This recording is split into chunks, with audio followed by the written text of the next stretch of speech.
अस्सलाम वालेकुम व्यूअर्स। उम्मीद है आप सब लोग बिल्कुल खैरियत से होंगे, मज़े में होंगे। और आज जो हमारा टॉपिक है वो है बायोलॉजिकल मेथड और ये इसका बेसिकली पार्ट 2 है। अच्छा, इससे पहले भी हम जो है वो बायोलॉजिकल मेथड पर मैं एक लेक्चर जो है वो अपलोड कर चुकी हूँ। बात ये है कि जब भी लिविंग थिंग के हवाले से कोई भी मसला होता है और साइंसदान उस मसले को हल करने लगते हैं, तो उसके लिए जो प्रोसीजर का इस्तेमाल किया जाता है उसको हम बायोलॉजिकल मेथड कहते हैं। अच्छा, प्रीवियस लेक्चर में हम देख चुके हैं कि बायोलॉजिकल मेथड का आगाज ऑब्जर्वेशन या मुशाहिदे से होता है और उन मुशाहिदात की बुनियाद पे जब साइंसदान एक स्टेटमेंट देते हैं जो सही भी हो सकती है, गलत भी हो सकती है, उसको हम हाइपोथेसिस कहते हैं। अच्छा, प्रीवियस लेक्चर में हमने हाइपोथेसिस बनाने के डिफरेंट तरीक़ेकार को जो है वो जाना था। आज हम इससे आगे चलेंगे। बात ये है कि जब एक साइंसदान एक हाइपोथेसिस बना लेता है तो दूसरे साइंसदान उसको फौरी तौर पे नहीं मानते, बल्कि वो हाइपोथेसिस एक्सपेरिमेंट्स की कसौटी से गुजरता है। बार बार उस हाइपोथेसिस को एक ख्याल बना के उस पर तजर्बात किए जाते हैं, उस पर टेस्ट होते हैं। तमाम के तमाम साइंसदान जो है वो उसको एज अ चैलेंज लेते हैं और उस पर जो है वो टेस्ट करते हैं, एक्सपेरिमेंट्स करते हैं। और अगर ऐसा हो जाए कि एक हाइपोथेसिस हर बार तजर्बात की कसौटी पे दुरुस्त साबित हो, तो साइंसदानों का उस पर एतमाद बढ़ने लग जाता है। ठीक है, और उसकी बुनियाद पे क्या होता है कि वो हाइपोथेसिस जो दुरुस्त हो रहा होता है, उसकी बुनियाद पे नए नए हाइपोथेसिस जो है वो बनने लग जाते हैं।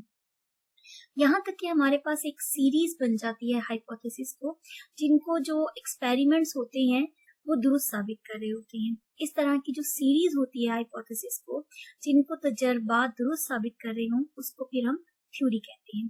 ठीक है, बायोलॉजी में थ्योरीज बहुत सारी हैं, जैसा कि सेल थ्योरी या जर्म थ्योरी ऑफ डिजीज, तो ये इसकी एग्जांपल्स हैं। एक अच्छी थ्योरी की कुछ खूबियां होती हैं। फॉर एग्जाम्पल वो प्रिडिक्टिव होती है, यानी कि वो पेशेंट गोई कर सकती है कि फ्यूचर में जो है वो कौन कौन सी चीजें जो हैं वो होंगी।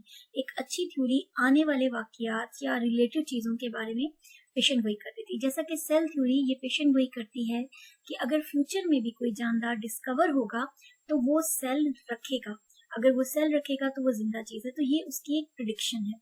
इसी तरह से एक अच्छी थ्योरी प्रोडक्टिव होती है, उसकी बुनियाद पे हम नए मफरूजे, नई थ्योरीज जो हैं वो प्रोड्यूस कर सकते हैं।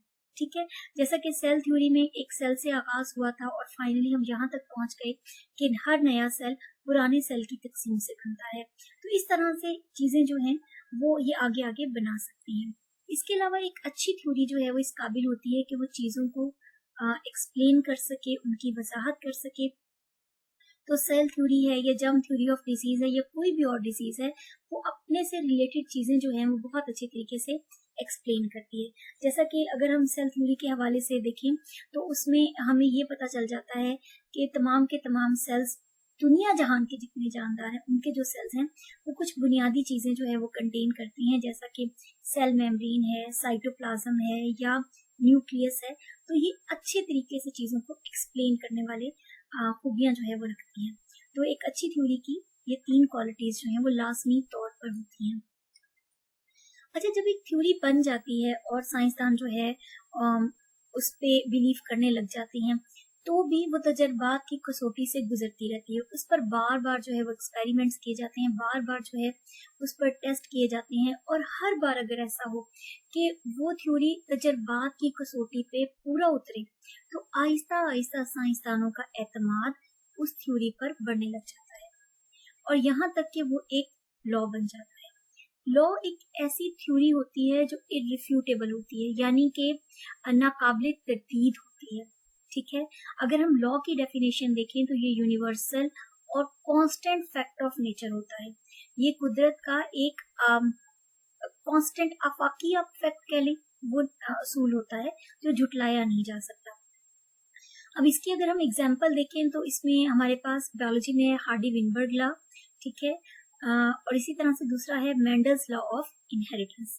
ठीक है, अच्छा, अब बायोलॉजी में अगर हम देखें तो बायोलॉजी में एक आप अलमिया समझ लें या जो भी है, उसमें लॉज जो हैं वो बहुत कम है।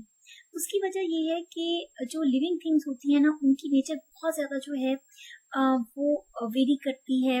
एक असूल तमाम जानदारों पे हम आसानी से अप्लाई नहीं कर सकते, तो लॉज जो हैं वो बायोलॉजी में कम होते हैं और थ्योरीज जो हैं वो ज्यादा होती हैं। अगर आप देखें तो आज तक अगर आप 9-10 से आए हैं पढ़ के, तो आपने maximum Mendel's law of inheritance को पढ़ा होगा, जिसमें वरासती कवानीन के हवाले से बात की गई है। या मैक्सिमम आपने हार्डी विनबर्ग लॉ के बारे में सुना होगा, जिसमें जीनोटाइप की फ्रीक्वेंसी के हवाले से बात की गई। तो बायोलॉजी में लॉस कम होते हैं क्योंकि जिंदा चीजों पर एक असूल अप्लाई करना मुश्किल होता है। बाकी सब्जेक्ट्स में आपको बहुत ज्यादा लॉस जो है वो मिलते हैं। इसके साथ ही हमारा आज का लेक्चर खत्म होता है। अपना रखिएगा बहुत ज्यादा ख्याल। For the time being, Allah Hafiz.